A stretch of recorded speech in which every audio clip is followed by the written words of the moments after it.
My girlfriend, 29F, and I, 31M, have different accounts for how frequently we have sex. My girlfriend and I have been together for a little over 2 years and have been going through a rather rough patch the last 6-ish months. Our history is somewhat complicated, and we love each other deeply, but we have found ourselves stuck in a nearly endless compounding argument cycle. All of this is a massive issue in and of itself, but something rather enlightening happened last night, Valentine's Day. It has been a little over a month since we've been intimate in any way, and after having a really good few days together, while cuddling in bed I asked her if we could have sex that night. She froze, and said she wasn't ready, referring to the fact she doesn't feel a strong enough connection with me while stuck in this seemingly endless argument cycle. I was disappointed, but completely supportive. We said goodnight and she fell asleep as we held each other. I wasn't aware of how severe my own sexual frustration was until that night. Sexual frustration is not a new problem. I first identified it a few months ago,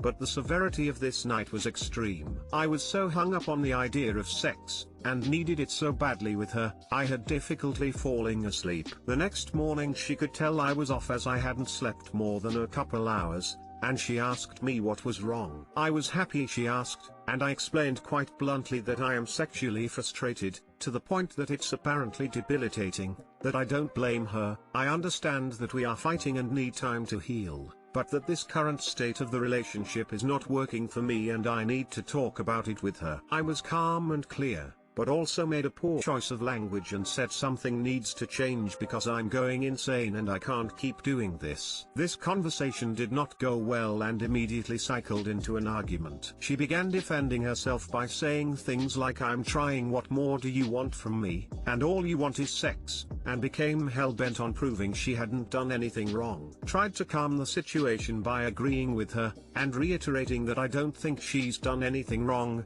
I'm not mad at her, I'm not asking for more sex right now, but just to be able to talk about it, because this is a big enough problem that it's affecting my health and can't be ignored. Again tempers flared and it escalated into her saying toxic statements like what I am supposed to do. You want to have sex with me, just do it. All highly problematic statements, but I was dumbstruck when she concluded by stating I don't know what you mean, we are having regular sex. Totally dumbstruck. Shocked that the reality of the situation was now up for debate, I asked how often do you think we are having sex right now? She was irritated, and responded multiple times per month. I was floored, and asked when was the last time we had sex? She became further irritated, pulled out a calendar and pointed to a weekend 3 weeks ago, and then said either the week before or after that as well but couldn't remember. We did not have sex 3 weeks ago, nor the weekends before or after, nor did we have sex multiple times per month.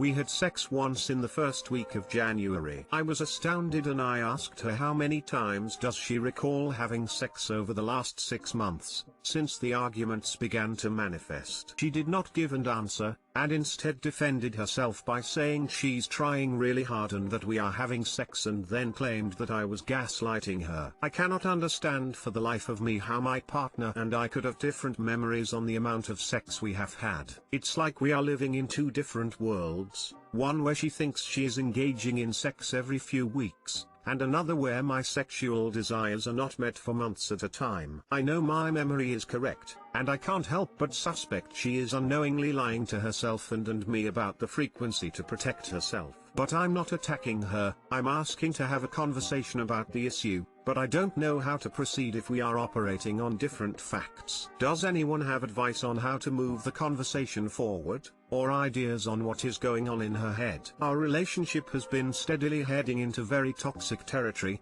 I might even argue unintentionally abusive, and parting ways is a very real possibility. But if / before we do that, what's the best way to re-engage this conversation about our sex life, and is that even a good idea, or am I missing a much larger issue at hand? Things seem so insanely off, I feel like I'm missing out on some big key that would make her patently false statements make sense in some pseudo-reality, at which point I could accept that and work on it, or decide it's too much and part ways. Too long didn't read. I told my girlfriend I'm sexually frustrated from the infrequent sex, about 1 time or less per month, and my girlfriend responded by stating a much higher number, 2 to 3 times per month, and pointing to dates on a calendar in which we did not have sex. Am I staring at and ignoring a blatant red flag, or is this not as bad as I think it is? How do I re-engage the conversation so that we are both operating on the same set of facts? I know that if I am arguing constantly in a relationship, the very last I want to do is have sex with them. I think the important thing here is to work on whatever these arguments are about, and then when the relationship is in a better place, then work on coming to an agreement on the frequency of intimacy. Chances are that it's not something she thinks about super often, and therefore her memory on it is likely not as accurate as yours since you are hyperfixating on it. But it doesn't seem as if your guesstimations are that different from one another. So I am inclined to think it's not an intentional lie. It's also possible that your definitions of sex are slightly different, but given the heteronormativity this seems unlikely. Would redirect the conversation into I statements and how you feel about it. Talk about how your needs are not getting met and what you want from her and why. Making it about who's done what when is just going to lead to further arguments.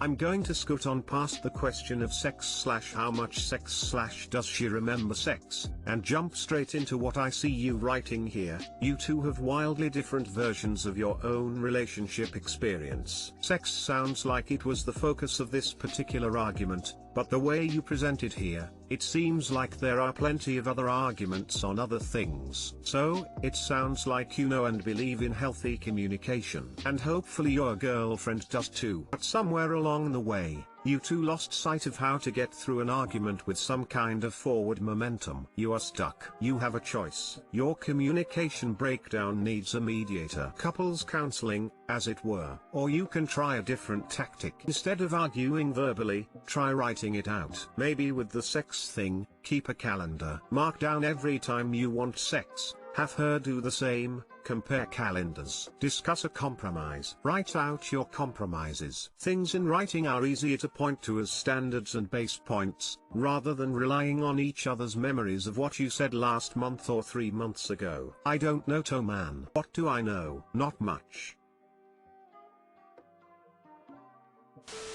You say it was a little over a month since you were intimate in any way, and she thought it was 3 weeks give or take a week, which sounds fairly close for when each of you last think things happened. A first week of January is firmly 5 to 6 weeks ago. Not that close, especially if the frequency has been terrible for 6 months. Her memory isn't bad. She just doesn't want to have sex with Op and knows that it's no longer okay to demand sex, so she's gaslighting Op into thinking that's what he is doing and the situation isn't so bad. Do you know the phenomenon that a weekday seems to last forever while you slave away at your job, while a day on the weekend seems to pass in the blink of an eye? It sounds like the same phenomenon applies here. She doesn't enjoy having sex with you. I'm trying really hard equals I am forcing myself to do it. And so, the time between having to sleep with you seems to pass really fast for her until it's time to go through with it again. Much like a weekend day. For you, the time seems to last forever, like a weekday. It's entirely possible, if not likely, that she really doesn't remember or can't believe that it has been that long between sex, because every single statement of hers indicates that she hates having sex, at least at the moment, and every single time is a time too many for her. She's freezing up when you try to initiate. She thinks you want it too often, aka far more than her. It also seems like she is indicating that you're not seeing that she dislikes it if she's basically already telling you that you could just rape her, as if that already doesn't matter anymore. Seriously, when you two have sex, does she like it? Does she initiate? And you, with absolute certainty, say that she isn't faking her orgasm or pleasure to make you be done faster? Honestly, I don't see the gaslighting here at all. I just see two people who are deeply unhappy because one wants more sex and the other wants none, and both meet in a half-baked compromise which only hurts them more because no one's needs are met and both feel at least emotionally abused. Mom, 53F, constantly criticizes my 28M appearance. I always feel shabby and unattractive. Just a couple days ago, I was out with her at a store, and she noticed white dust marks on my black jacket. Based on that, She told me that if she were a stranger and she walked past me, she'd think I looked like a bit of a slob. She also criticizes my hair, tells me that I don't take good care of it, and that it looks shabby. She encourages me to take pride in my appearance like everyone else around me. Honestly, it really hurts me that she says these things. When I bring it up to her, her response is that she's just telling me the truth. She asks, "What am I supposed to do? Lie and tell you that you look good when you don't? You look like a slob." I recently read a post that recounted similar experiences to my own, and the commentators all came to the defense of called her mother emotionally/verbally abusive and a bully, and told her to excise this toxic personality from her everyday life. It got me to thinking, is what I'm experiencing verbal abuse? Are my parents, in this case, my mom in particular, hypercritical of me beyond the point of being reasonable? And most importantly, is it still abusive if it's the truth? Is it abuse to tell me that I look like a slob when I genuinely do look like a slob? Or that I don't take pride in my appearance? Isn't it just her telling me the truth? At what point does it cross the line into abusive territory? TL, Dr. Mom constantly criticizes my appearance, tells me that I look like a slob, and just makes me feel really self-conscious in general. Is that abusive, even if she's right? Being a slob or having pride in your appearance is subjective. It's all relative. Someone that spends 5 hours a day on their appearance could say that someone who spends 2 hours is a slob. Even if 2 hours is still a ridiculously long time to spend a day. With your mom, she is the decider of whether you're a slob or not, and depending on how much power she has over you, she could use the label of slob to bully and guilt you into acting/doing what she wants. That is where it crosses the line into abuse. Honesty does not mean hurtful. Your mother could have said you have some white marks on your jacket and brushed them away with her hand. She could have made you aware so you could check your outfit for marks before you go out if you choose to. Your mother chooses shame and humiliation over kindness and suggestion. This stuff can be really hard to spot when you grow up with it, so you are doing well now by picking up on it. I've been there, but my mother was sly with her cutting put-downs. The next time you feel negative about yourself, ask yourself if it's true or your mother speaking, then counteract it with noticing something positive about yourself. I'll start for you. You are a self-aware and smart person who kindly spends time with their mother. You write very well too, clear and concise. Beat of luck on your new journey. If it was a once-in-a-while thing, maybe it would be out of concern. But if it's constant and affecting your self-esteem, it sounds like bullying. For example, my sister suffers from depression. I was thinking how I would tell them if they looked like a slob. If my sister sees this, you don't worry. I would say something like, I think the place we are going is a little more dressy than that, or suggest something else they had worn before. There are other ways to help someone look better than making them feel bad. Is your hygiene good? If your body, hair, and clothes are clean, she can go to hell. At the time, I had literally just gotten out of the shower. My clothes were fairly clean, if casual, sweatpants and a t-shirt. I literally just went there to pick up a prescription.